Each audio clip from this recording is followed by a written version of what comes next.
আল্লাহ পাক তার প্রতি রহম করুন যে আমার এই কথাগুলোকে অন্যের কাছে পৌঁছে দিবে। নবীজির ভাষণ। এরপর নবীজি বলছেন, জেনে রাখো নিশ্চয়ই তোমাদের পরস্পরের, মুসলিমদের পরস্পরের সম্পদ, পরস্পরের রক্ত, পরস্পরের এই যে জান মাল ইজ্জত, এগুলো একে অপরের জন্য হারাম।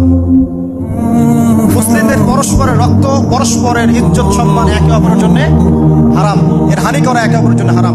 ঠিক যেমন আজকের এই দিন হারাম, এই শহর হারাম, এই মাস হারাম। নবী করিম সাল্লাল্লাহু আলাইহি ওয়াসাল্লাম বলছিলেন, জেনে রাখো তিনটা বিষয়ে যেন তোমাদের অন্তর কখনো খেয়ানত না করে। তিনটা বিষয়ে তোমাদের অন্তর যেন কখনো খেয়ানত না করে। এক, তোমরা যে কাজটাই করবা শুধু আল্লাহ পাকের সন্তুষ্টির জন্য করবে। তোমরা যে কাজই করবে শুধু আল্লাহর সন্তুষ্টির জন্য করবে। তোমাদের শাসক বর্গের কল্যাণ কামনা করবে। তোমাদের শাসক বর্গের কল্যাণ কামনা করবে। 3 নাম্বার, মুসলিমদের জামাতকে আঁকড়ে ধরে রাখবে।